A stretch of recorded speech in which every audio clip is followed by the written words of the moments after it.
Welcome back to Ribbon Candy Hooking. I'm Deanna. It is great to see you this Wednesday morning, afternoon, depending on where you are. How is it going? How are we doing with the heat management? I hope everybody is feeling okay. Man, it has been hot. It's still, today is the day that it's cooling off at 90. So yeah, it was apparently like 106 in Hartford. I'm in Connecticut yesterday. Oh, it was so hot. I don't know if you probably saw, if you saw the post for this show. It was so hot that there was an outage in our neighborhood, and we had no power on the second floor, which is where all of the bedrooms are. So there's like 4 bedrooms up there. None of them had power. So I took off to go to my mom's house with the 2 kids yesterday, late at like 8, just to sleep because it was stressful, and awful. And so the electrician guy just came. Right, this is a classic in our. This is like in our family kind of a tale. The electrician just came, and apparently there never was a problem. It's just that my husband was attempting there was a fuse. There was a fuse problem. There was like a surge, right, and everything like shut off for like modern times safety, and he was messing with the fuses while the outage was still on. You see my face right there, and didn't think to try them again. I mean, understandable. Understand. We don't have any experience with fuses and outages. When we lived in the Netherlands and we had 2 places there. One, and then we moved to our other house, and it's just everything is different. So he doesn't have a lot of experience with this in his Dutch world. But it was like, oh, great. So we were waiting for the electrician when he could have just gone. I mean, I would say but I have never touched the fuse box, and I don't intend to. I consider that man's work. And I mean, he could have gone down at any point and just flicked the thing again, and all the power would have come on. But I guess it's a now we know, right? So yeah, it's just been a frustrating week. Same thing with the car. Both of my brake lights were out, and we went and bought a fuse and figured out how to change the fuse for the brake lights, change the fuse, and I was like, ta-da, and the brake lights still didn't work, and then realized it was both bulbs crapped out, like at the same time. What are the chances? I mean, I guess, hi, I mean, the car was made, and we haven't replaced them since the car was made, but just a lot of weird problems this week that are difficult to fix, and definitely outside of my wheelhouse, like anything to do with chores and cars and fuse boxes that's just not me. So yeah, I'm everything else. Everything else. But yeah, so here we go, an hour later than we meant to, but I'm very happy to be here. It's still very warm here, but at least the air is on upstairs and all that. The kids are back up there laying on their beds with the window air conditioners blasting. Oh my gosh. So I'm going to run a show for about until about 1/4 is my plan. I made a deal with somebody. I found this great thing on Facebook Marketplace, and maybe you all have already thought of this for your hoarding pleasure, right? If you're hoarding materials the way that I am, maybe you have already figured this out. But I saw a listing pop up for plastic shoe boxes, right? So I'm not a huge fan of plastic, but I do like it when I can see through the thing. And I'm not a fan of the big plastic totes. I use those for storage for big stuff and for bulk stuff I'm not going to return to soon. But I find that they are extraordinarily expensive. Very few of them are guaranteed to stay shut, like tight, despite the cost. And I just don't like them. So I saw these plastic shoe boxes pop up. Somebody has like 40 something of them, and they're shoebox size, but they're quite large because they said fit like a shoe size 16. So I'm thinking, well, they're large. It's a large box, right? And it's plastic. And I thought, ooh, because you just look at them and it's just a bunch of clear boxes that you can see right into. And I thought, ooh, if I can have those stacked up in my new studio spot, and for example, I'm looking for a few red noodles, tomato red, right? Tomato, not blue red, not rhodamine red, tomato red, I could have a box of just tomato red yarn, fabric scraps, Persian wool from needlepoint kits that I cannibalize, like everything, my yarns. And I thought, ooh, wouldn't it, number one, look so pretty, and number two, be so easy? Because don't you just spend so much time looking for stuff? Is it just me? I mean, I feel like I have a really organized system. I'm looking at an organized system around me despite everything. And I see little bags of things that are zipped that say Cordelia, spring, and whatever, and everything, is labeled. And I still have a hard time finding stuff, always. So I thought, well, this could be very nice. So I'm going to run and try to pick those up right after I end the show. I'm just making sure my husband has a break in the day to come with me because I don't know this guy. And as soon as I wrote and said I would like to come pick them up, he wrote back and said, can you Venmo me 50% of it as a deposit? And I said, well, no, I'm going to see you like in less than 2 hours. I don't want a Venmo. I want to give you cash when I see you. Because I thought, oh, great, here we go, right? Here's a scam. But he gave me the address. So let's see what happens. I'll show them to you when I get them. And maybe you already have them, but I thought, yeah, this is a good system because I'm always thinking about moths being attracted to stuff too. And in those boxes, they wouldn't be, would they? I think this might be a good thing. Carol, great to see you in Northford, Mass. How are you? I am just about surviving. I am fresh from the shower again. Average 3 showers a day these days. But it has been tough, and I'm sure in Massachusetts too. Boston was getting higher temps than Hartford. So I hope that you are doing okay too. Cheryl, great to see you on the Cape. Oh, Cheryl on the Cape. I bet it's dangy hot, but I bet there's a nice breeze going.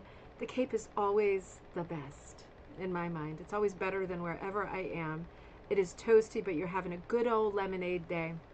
One of the guys at my church, he lives in this historic house. He's like a docent, and he occupies it. And he planned an event at this house. It's in Newington, Connecticut. Unfortunately, I'm booked the day that it's on. And he's calling it a lemonade social. And I thought, oh, so cute. It reminds me, remember when there used to be ice cream socials all the time? How nice is that? Why doesn't that? I'm live. Do you need something? I was just going to show you something. Okay, I'll look at it later. You want to say hi? Hi. There she is. Put your little face in there. Get just your boobs are in there. Get that little face in there. She's my little darling. Why is there a fake quilt behind it? Why is there a fake quilt behind me? Because I've got the green screen up. Yeah. I know, it's weird. It's weird. It's magic. But lemonade social, something to think about, huh? What a fun thing to plan. And you could have different flavors of lemonade too, right? There's lots of flavors now. Mix them with iced tea, mix them with booze. I think I'm onto something here. Okay, don't mess with my green screen or my mood is going to flip, like on a dime. Oh, also a question. A very quick one. You know how... Okay, no, I'm running a show. Go ask Papa. Go ask Papa. Like the dogs next door, like... Yes, we'll go see them soon. I'll ask... Did their vet say that... You have to ask, what's her name? Gosha. Our next door neighbor has 2 schnauzers, Hans and Greta. She is Polish, Gosha, they're her dogs. And she had 7 puppies. And no, we don't need another one.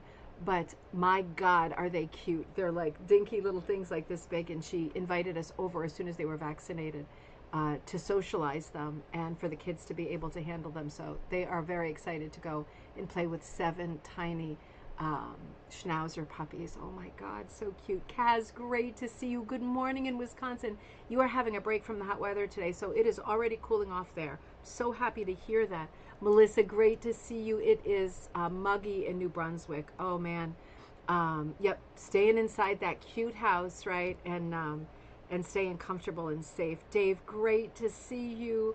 Finally a break. Okay, so the break is happening. We were told the break was happening today, but so far it is, yeah, it shifted 2 degrees so far. But this sounds like good news. Lynn, great to see you. Good early afternoon from too hot and muggy Eastern North Carolina. Oh, Lynn, I bet it's awful.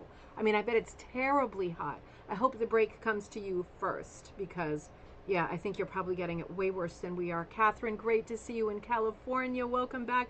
Mom, great to see you. So good to see you there too. Still very hot. Okay, but at 10 degrees lower. We're definitely not feeling it here yet, but I have faith. And let me see if I can bring the comments down. Tad, great to see you from the Hudson Valley. where it's cool in your air-conditioned studio. I was like, wow, that's where I'm going to head next. And Kaz, it's a good idea. Yeah, you never know. People on Facebook, always be careful. You never know, right? There's so many people out there. So people are finding ways to scam people faster than somebody could, for example, go to school and learn how to do a job. I don't know. People are just rotten little pigs lately. That's all I have to say on that subject. So let's return. Just a reminder, if you are local or sort of local, I will be in Madison, Connecticut at my friend Dana's. Her place is called Madison Wool, Mad Wool. Madison, Connecticut. That is on the seashore, and that is right next to all the Connecticut beaches. There's a nice day lining up there, right? It's such a cute town, too. There's a famous bookstore in the town, Something Julia and Company. Two-story bookstore, one of these small, like, little coffee shop and everything, and little bakery. So cute. Cute little main street with a movie theater, tons of restaurants, little cute ones, and cute little boutiques. Madison, Connecticut, great destination, right? If you're looking for even an overnight thing. So I will be there on Saturday doing a design class. It will be like a composite design, like I'll be there in person, and we'll be doing design like Maud Lewis, just snips of each one, design like Van Gogh, design like Matisse, design like a lot of the most popular design like of the series. By the way, make sure that you are signed up for design like the Cahoons, Ralph and Martha Cahoon. We'll be looking at folk art, specifically nautical, like mermaid scenes, things like that. I'll give you a lot of help with your own designing, but that one will be online. Saturday, I will be in person in Madison, Connecticut, so I hope to see you there. There should still be sign up, so you just call Dana, and the link is over Facebook. Otherwise, if you're not on Facebook, Madison Wool, and you can just call Dana. She's a sweetheart. She's always there, and she can get you registered. Okay. Carol, RJ Julia. How did you know that, Carol? Good job. Also in Middletown. Oh, is there another one of those in Middletown? I did not know that. Super cute store. It is a cute destination. I'm just making the point, if you're sort of close and you're thinking, oh, I would love to go, but it's just a little too far, there's cute little crappy motels and stuff that are not that expensive. And it is, everything is like decent around here at least. And it is a nice place to have an overnight or a little impromptu weekend trip. And with the ocean right there, Hammonasset Park, it's a really nice outing at this time of year. So that is what's happening in the near future. Maybe I'll see you this weekend. Otherwise, let's return to our show, and let's come back to, I'll attribute the image behind me in just a minute because it's in our slideshow. Let's come back over here. We ended on this slide yesterday, and do you all remember we ended with a conversation on the quilt block called God's Eye? And there were many other blocks within this that I still have not had a chance with the power outage and everything else. I know that I see Wild Goose Chase on the east and west, right? The little triangle pattern. I know that that's Wild Goose Chase because it's like, well, I think I just killed our next slide. Sorry, I killed our next slide. Oh, there was one more, the trivia question. I just gave it away. But hang on for just a second. We'll still have fun with it.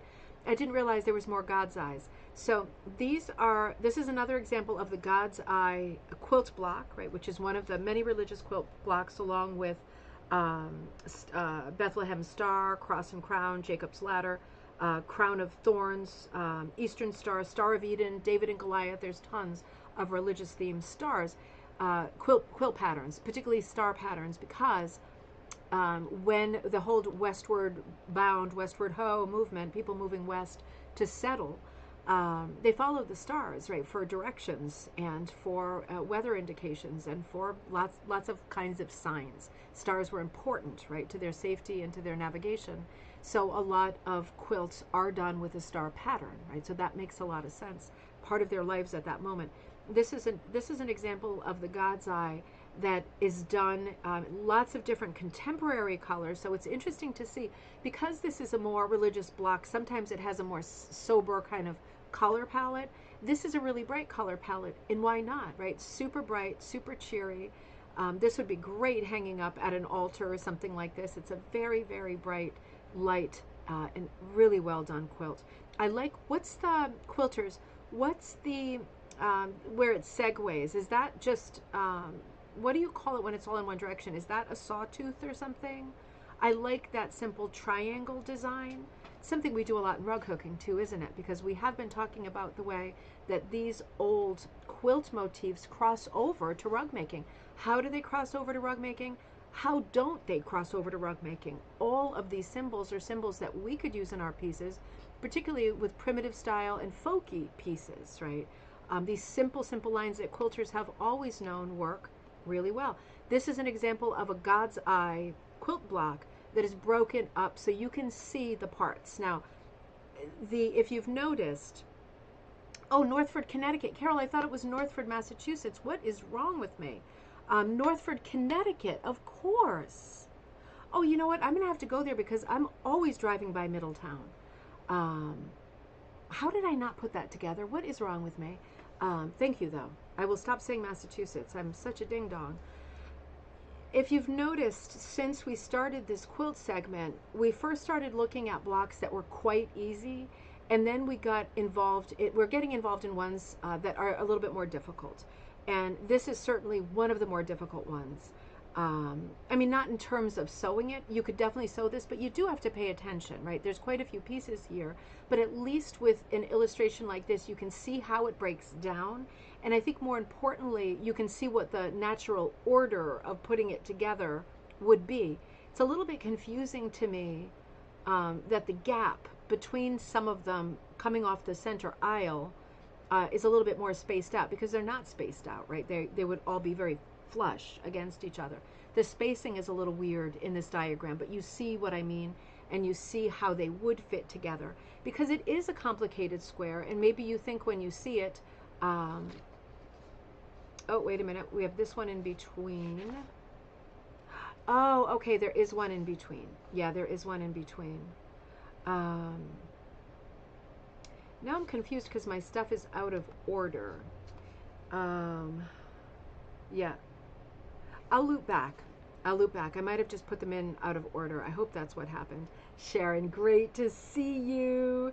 Carol, Middletown store is near Neil's Donuts off Route 17. Okay. New destination. I love a bookstore. Isn't it just so fun? And checking out, like, I always check out what the new releases are, because I usually read my books through Audible, just because of time. And on my bedside table, I tend to keep books that are not on Audible, like old books of poetry, nonfiction books that are not on Audible. And then everything that is on Audible, I listen to on Audible. But it's great to see what's out and what's new. I always try to buy something, because it's great to go to a bookstore in person, and there's fewer and fewer. So that is a great tip. I will definitely pop over there. Thank you for that. So this is going to be another quiz. We skipped a section that I'm surprised we skipped, but I think we're good to go with this. So hold on just a second. Stick with me, and maybe do blindfold for just a second. Close your eyes. Okay, so we have one that's out of place here. I'm going to hold on that for just a second. We'll come back to that. I'm going to go, oh, you know what? Yeah, let's come back to that in a second. This is the transition I wanted to make, because in the God's Eye one that we left with yesterday, so not that one, but this one, right? The side design with the triangles, I wanted to come here next with that. This photo I got from Etsy, a store called Fabric 406. Ruth, great to see you. You now waiting for Richard to have an echo at the hospital. Oh, okay. Hey, good luck with that, and let us know how that turns out, okay? Hopefully everything is going well. I'll be thinking of you this afternoon for sure. And Richard. So this is that triangle pattern that is referred to as either wild geese, flying geese, wild goose chase. There's lots of variation, blocks and borders that play on this triangular motif. And interesting, isn't it? Because this is one of the most common and oldest motifs. So the triangle, the repeat triangle, is referred to as flying geese, right? And this is an oldie. This is a variation on a flying geese square. And in this case, it's got the cameo center, but still using the flying geese triangles. Yeah, I was going to try to trick you with the idea. And flying geese behind me, this pattern behind me. I was going to say, what pattern is this? Wild goose chase, tulip basket, or potted posy, right? And you would have gotten it right away. So wild goose chase, with this pattern, let's look at the one behind me. Nature, and also this one that I painted up for us, right? One of the painted backings. I haven't got this up yet. And remember, the green screen is green. He's standing on a green mound. Colors are a lot more vibrant than that, I think, but a bit earthy too. But the green screen, right? So the wild goose pattern, the text from nationalparkservice.gov says, nature was an obvious and rich source for quilt patterns. And again, we're talking about the quilt trail, right? This is a museum and a place with the information that I'm using as the backbone for these episodes, that is sponsored and owned by the National Park Service, nps.gov, and they are doing some of the text that I read, like the text I'm about to read. Nature was an obvious and rich source for quilt patterns. There are numerous patterns named for trees, flowers, animals, and birds. The homesteaders watched the migration of flocks of geese and created quilts with that in mind. Although the triangle shape is used in hundreds of other quilt designs, in this block, and I'll show you the block in a second, the triangles represent geese. Okay, I think that's the same for most of. There can be quilt patterns with just triangles, but I think from a quilter's point of view, when you see blocks with repeat patterns, you do think about flying geese or one of the variants of flying geese. It's such, it's got to be, if not the most popular quilt motif, it's got to be in the top 3. It has to be. I would venture to say it's probably number 1. It's one we're very used to seeing, and most people who even aren't quilters can name it and recognize it. So yes, there are lots of triangle quilts, but I think when you see this configuration, you do think about flying geese. I mean, I know I do. Pioneer women express their artistic abilities and creativity in the way that they arrange the triangles or geese, and with the colors that they used. That may be one reason why the wild goose chase pattern has at least 14 variations. I believe it. And I think we're just talking about the block there, not the borders, right? The borders, we're talking about a lot more variations. Other patterns that reflect nature include bear paw, dove in the window, hen and chickens, dogwood, and sunflower. So dove in the window and bear paw are also ones that I will have paintings to show you soon too. I'm working on those. So let's look at some examples of these triangle patterns, better known as wild geese, flying geese, wild goose chase, and many variants thereof. In the case of this square, this is a square that plays with the flying geese border pattern, so using it just in the border. And in the center, we're seeing a cameo block, which again would be great for an I Spy quilt, right? If you need to make an I Spy quilt for a little one. This would also be great in a hooked rug, right? Using this pattern for a hooked rug, because in the center, right, it would be kind of a geometric pattern, but in the center, you could do a different thing each time. This one has 4 cornerstones where, for me, at least with this block, I find the different cornerstones to be confusing. I would, for myself, prefer to see either one pattern or a solid pattern in the cornerstones, because having one print and then 2 different prints, for me, I find confusing. But it would really depend on the aesthetic of the entire quilt once it's pieced together, right? Incidentally, this image is from Bluebird Sews. So beautiful example of how to use, yes, I already have Catherine, so I just have to paint it. I'm going to do that one next, and it is super, super cute. It's like I've broken up the a bear paw quilt pattern into 4 corners, and in the middle there's like a silhouette of a little kind of lumpy bear walking, and he's following a track of, I think, coyote prints. It sounds complicated, but it's super, super, super simple. I'll have that for you. Hopefully, I'm out tonight with my mom at my painting class. We're doing the glass painting tonight, so I'll have that for you tomorrow. I look forward to working on that, maybe when I get home late tonight. My painting time seems to start at midnight, so I might still be able to do that. Another example of using the flying geese pattern, right, the repeat triangles, is this square. Now, I'm sure that this square probably has another name. You know what I'm going to do really fast while I have it up on the screen? Incidentally, this image is from freequiltpatterns.info. I'm going to open up my Google Lens and I'm going to take a picture of it and see if it tells us what square this is. And maybe you all know what square this is. Let's see. Yeah. Yeah, I don't see it. It's not coming up immediately. Oh, wait a minute. I think I see it. No, it just says vintage coverlets. I wonder if anybody can recognize this one. It is, yeah, it looks like it should be like a famous pattern, and I'm sure it is, but I don't, my quilt language is not that good yet. Catherine. And Ruth says, I agree, that was too many patterns in one block, right?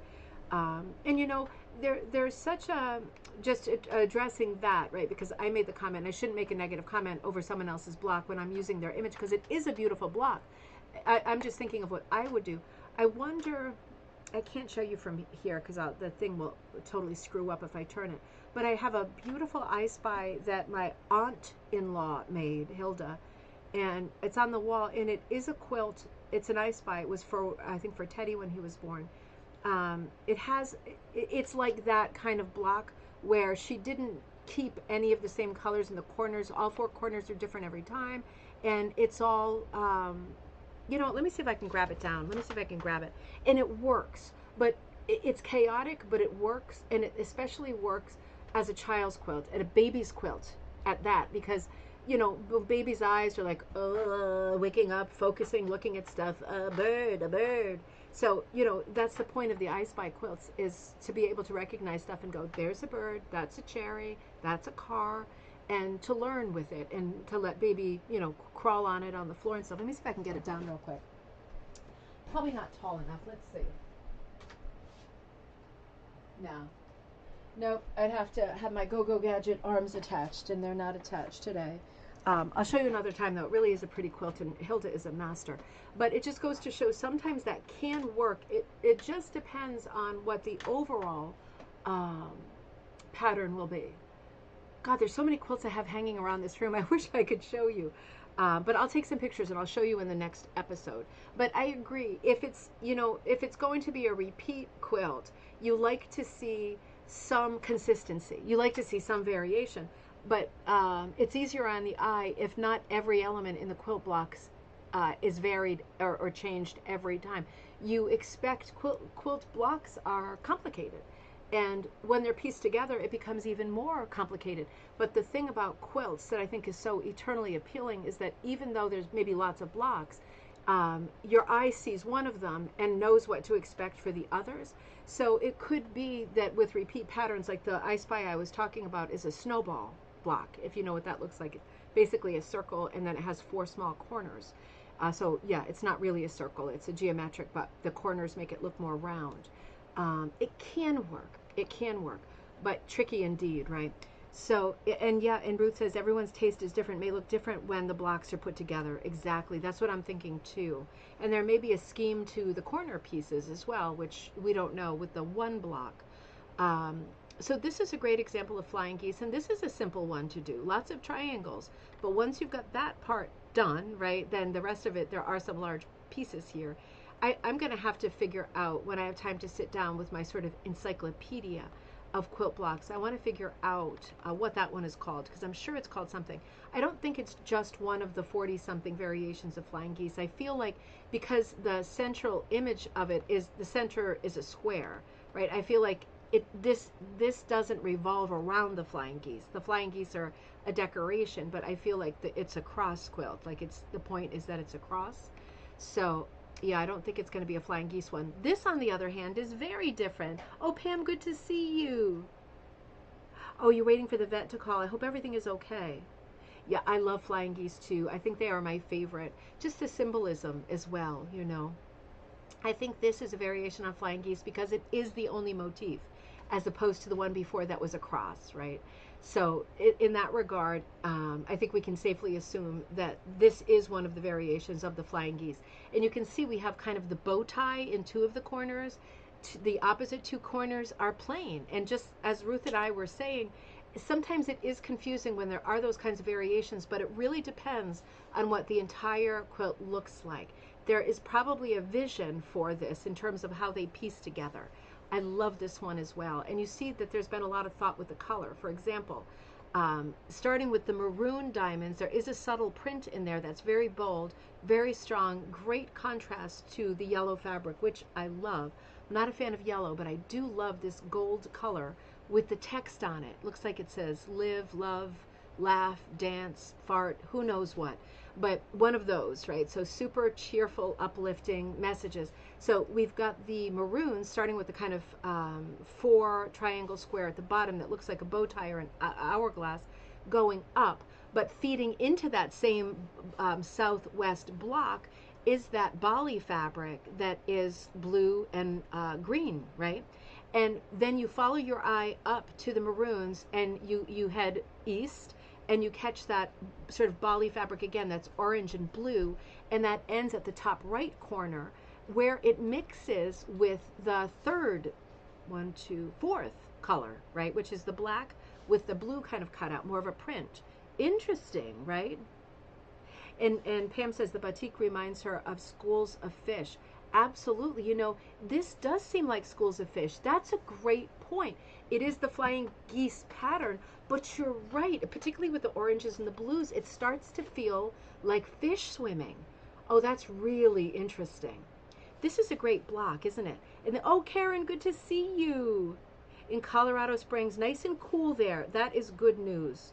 Well, hopefully we'll get ours soon, but I'm happy that you're enjoying it. A couple of you have had a break in the weather already, and I think that's a good start and a good omen for the rest of us, right? Really interesting square. And again, think about this or sketch this if you still have your pen and your paper out. This is a good idea for us as rug makers too. This is a great idea with a larger center for a rug hooking pattern. And think about with this one, the way that the colors end, right? Like the destination is the corner block, right? It's like the terminal is the color is going into the corner block and it blends there with the next color. If you were to have 4 colors in the corner blocks, right, which you could instead of leaving 2 of them blank, which in rug hooking I think it would be a bit more stable as a border, right, instead of having the 2 open corners. The reason I think there's 2 open corners is because it's going to be pieced with others, and I think those 2 open corners are going to make either checkerboards at intersections, if you're still with me on that one, or blocks of 4 of the yellow color. Either way, and if it's doing blocks of 4 of the yellow color, it would be a repeat of the center, right, that big block in the center. So I think the configuration is doing, it's got to do one of those 2 things. It's got to do one or the other. But if you are only using this as a border, I think it would be a very unstable border for us as rug hookers, because your eye, your thoughts, your imagination, your concentration would fly out the 2 open holes, right? I mean, it would. It's if we were using this as a border, the stuff would leak out the sides. It's not attention span proof. You see what I mean? You'd want to block up the 2 corners with, this is almost like one of these, what is it? What was that big test that kids take in high school? Something with a D. I don't even know if they do it anymore. You know what I mean? Where you'd have to have your number 2 pencil. Anyway, it sounds like one of those where they would show you an image and say, what's in this block? And logic puzzle, you would have to say, okay, well, if that goes like that and that goes like that, then this would have to go like this. It's like one of those, isn't it? Ruth says, see you, EST, of good luck for your kitty. Oh, Pam. Yes, definitely. Okay, I see. Good luck, Pam. I hope everything is going okay. Oh, man. Okay. Yeah, we got to check on a couple of our buddies tomorrow, Ruth and Pam. We got to know how things are going on. Incidentally, this image was supplied by Red Rooster. And if my memory is serving, Red Rooster is a manufacturer of kind of country style quilt material. I think at least I feel like I've bought it before, but we're talking 20 years ago.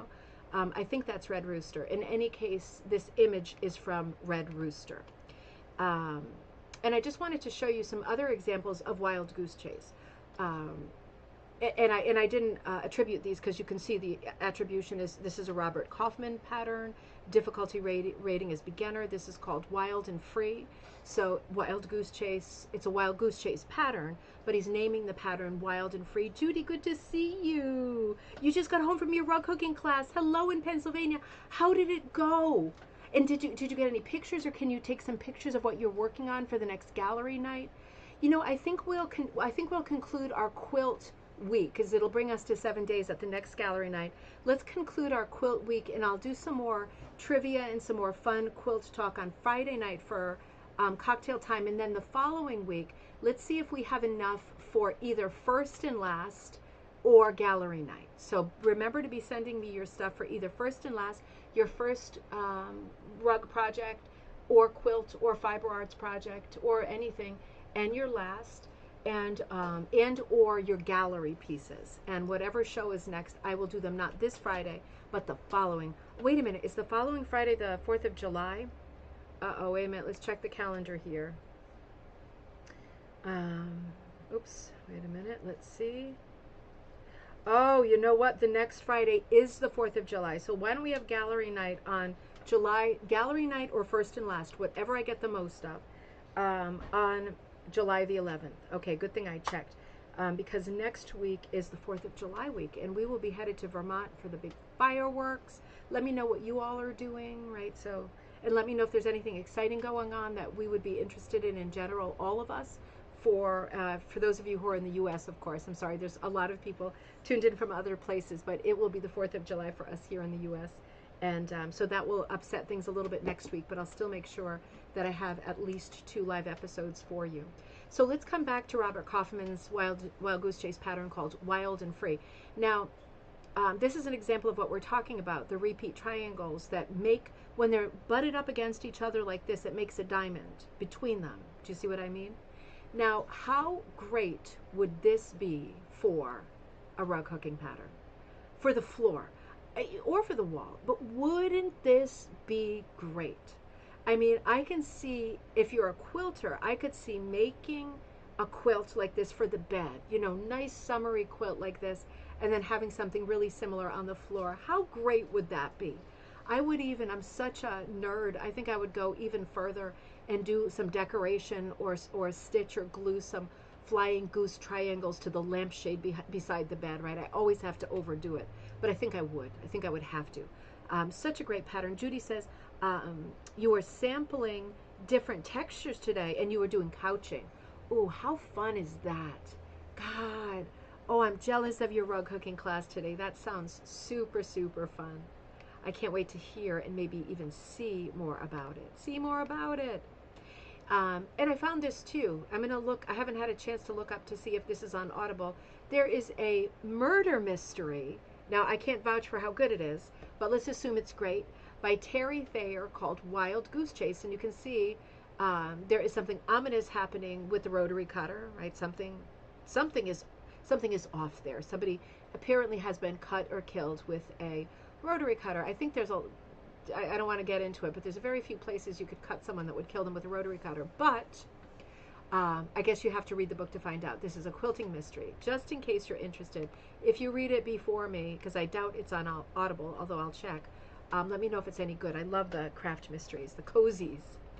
Here's another flying goose variation that is put out by Deb's Cats and Quilts, the ultimate flying geese book. So this is a book, not a pattern. I think I'm going to get this. I'm tempted to get this, if only because I just love the way this is presented. This is, we see Deb's cat, right? So that my heart is already invested here. And beautiful quilt, right? Beautiful flying geese pattern on the cover, 13 patterns in all. So there's a dozen more patterns in this book. And then what a pretty background Deb has shown, you know, with the snow and the trees, and it's such a beautiful winter scene, sunny winter scene.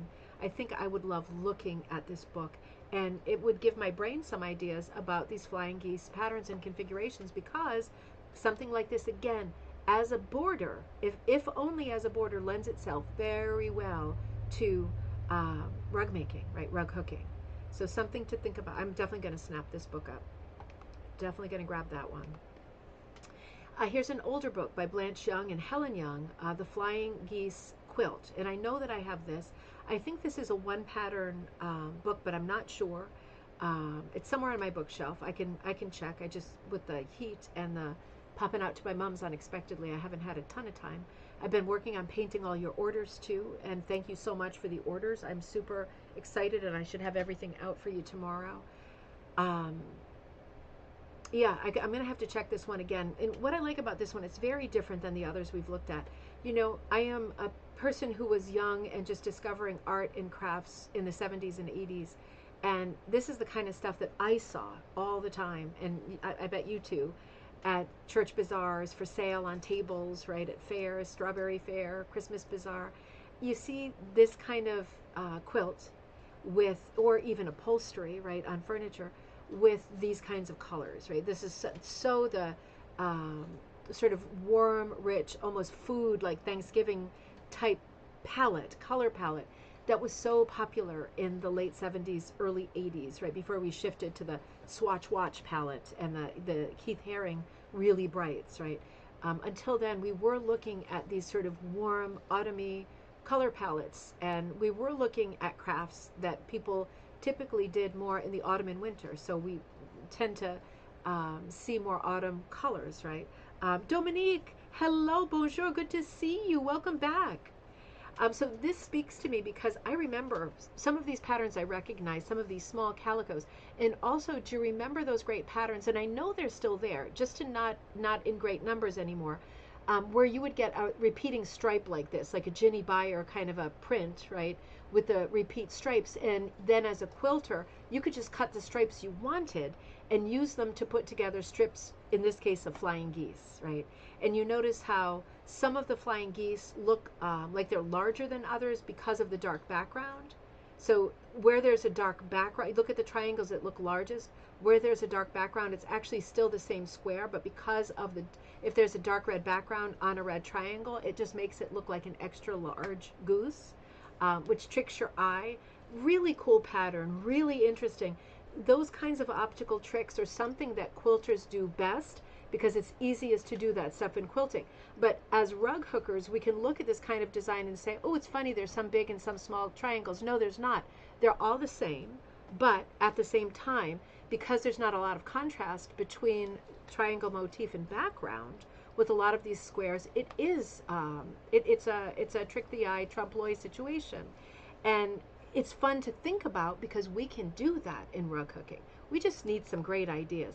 And quilters provide so many great ideas. Here's another one. Looking for an interesting way to hook something up that is like a color wheel. I know a lot of people hook color wheels, right? I have not. At some time in the future, I might, right? When I learn how to build a time machine and I can build another 15 hours into every day, that's the first project I'm going to do, really, because I would love to. But it's not something that makes a lot of sense for me and for us here with everything we got going. But I know a lot of people do, and I know a lot of people enjoy it, and I know a lot of teachers hooking teachers give students for their first project hooking the color wheel. To me, even better. Like, this is an even cuter way of hooking the color wheel. Now, I have to wonder, it does, Judy. It makes a pretty starburst in the middle. It does look like a jagged horror movie kind of a saw, but it is pretty. I have to wonder how this would look with a different color background. Like, my brain is saying, I want all of these colors the same for us as rug hookers, right? You could do mottled colors or solid colors, but my brain is saying, what if the background was like cotton candy pink? I would love that, right? Because pink is kind of missing because it's a variation of red. So it's not represented here, and pink is my favorite. My brain is going, I wonder how this would look with all these different backgrounds. What if as a rug hooker you did a similar pattern to this? What if you, okay, here we go. I'm going to take out the pen and the pencil. I know we're almost out of time, so we'll probably stop after this. I'm going to take out the pen and the pencil for a second, and I have an idea. I want to see if it works. I'm going to show you what I did in just a second. I'm going to make this a few less, but let's see if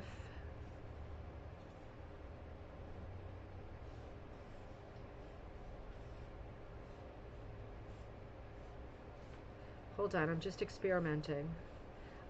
to get a true answer to what I'm trying to figure out, I would have to make the template. Yeah, I made a pig's breakfast out of this, but let me show you what I mean. I was wondering if, this is a mess. I was wondering if I could do this pattern with the triangle pieces slightly overlapping and going all the way to the border. It would create more of a snowball in the center, wouldn't it? Because there's so many pieces coming in. Do you know what I mean? I'm just wondering if you could, if your eye, not on the long side, but on one of the right angle short sides, just picture it continuing as a triangle off the thing. You would end up with a saw blade in the middle, not with this configuration, with the saw blade, not a snowball. That could be really cool, right? Yeah, that could be really cool. Imagine doing a pattern like this with variations, and doing like an Andy Warhol style 9-block or 16-block, different colors as a rug. That would be such a cool studio rug, wouldn't it? So super colorful. Oh man, I really like that idea. Let me just be naughty. I don't want to tick this guy off and show up late to pick up my plastic shoe boxes. Ooh, Rhea rug. Oh, Karen, Rhea rug. This one also for a Rhea rug, right? So this is an 8-pointed star, which we saw in a previous episode with the flying goose pattern. Uh-oh, that is so pretty. I like the storytelling of there being the stars at the top. You know, for me being such a literal whatever, I feel like I would have to put something different at the bottom to be like water, and then stars in the sky. I would be looking for some kind of a water pattern at the bottom. And I think I would make the triangles the other way, like mountains. But I do like the stars kind of hidden in the mountain blocks. So there are two 8-pointed star full blocks, right? Full square blocks embedded. And they're taking up the space of 2 flying geese triangles. Interesting. This is great too. What makes this piece so compelling, if you like it? And I love it.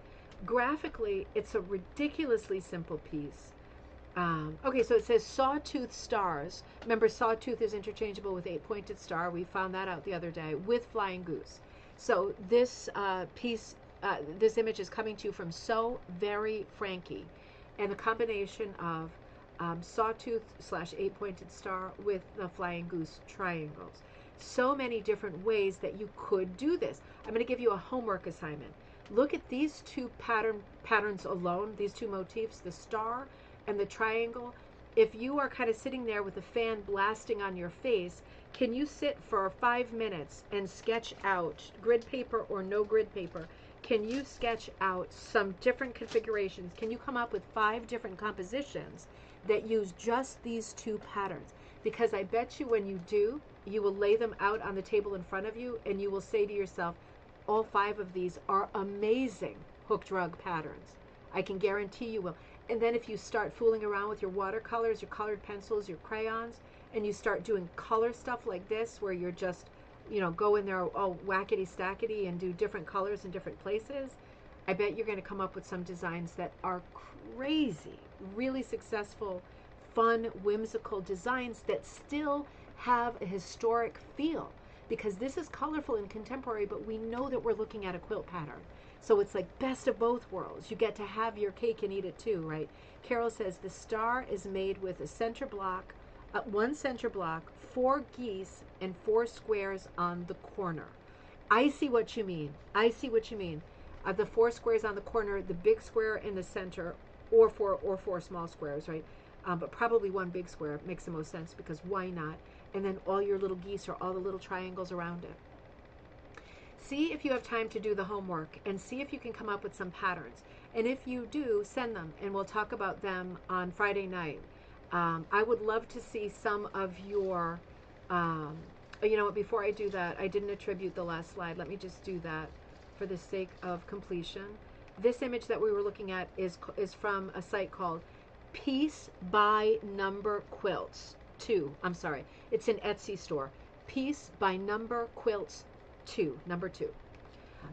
See if you can get some of your homework done, and see if you can come up with some patterns that I can show on Friday for the sawtooth with flying geese, or any of the patterns we've talked about so far, we have much more trivia to do, and we'll do that on Friday night. And are you coming up with some ideas for gallery stuff for Magpie Times? Have you created a pattern that you could give, that you could donate as a pattern for Magpie Times, knowing that other people might look at it and say, oh, that's for me, and really love making it? Have you come up with something that would be great? Because I always put a ton of patterns into Magpie Times, but I would love to put your patterns in too. So if you're coming up with some great patterns as we have these talks and experiment with shapes and build off of the work, right, the history, the romance, the lore that the quilters have built for us over the last 200 years, let me know, because I would love to share what you come up with as well. Also, I keep forgetting to say, and Kirsten keeps reminding me, a huge shout out and thank you to Patreon members who support this channel and support all of the work that I do here, us being able to be together, for me to take hours out of the day to create content for the show and putting slides into these programs. Not easy, right? Not easy and not fast. So I really appreciate the support of Patreon members who are always there, helping to make sure that we stay afloat at Ribbon Candy Hooking. I always say we, but it is just me. And I have a lot of helpers. I have a lot of helpers. Barbara helps, Mandy helps, Kirsten, Shannon. Like, there are a bunch of people who help all the time with stuff, which makes it possible to keep going. And I super appreciate those people, and I super appreciate all of you tuning in, because you help the channel be visible. You help other people find us. When other people find us, maybe they get involved in rug hooking. Helps rug hooking, helps my brand, helps all my friends' brands who are rug hookers too. And then we legitimately exist, which is also a good feeling. All right, I better go see if I can pick up those plastic shoe boxes. I will see you on Friday at 7 p.m. Eastern Standard Time. Send me anything you have on quilting in the meantime, or looking forward to first and last night and also gallery night. Send me that stuff too. All of it can come to ribboncandyhooking@gmail.com.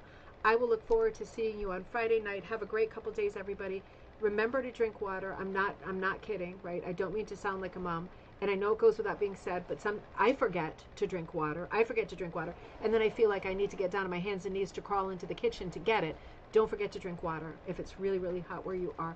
Don't be cavalier about it, right? Just be thoughtful. People drop dead in this kind of heat, right? I mean, this is extraordinary, scary, serious as hell kind of heat. Be careful, pay attention, and keep drinking water. And I'll meet you back here at Friday night.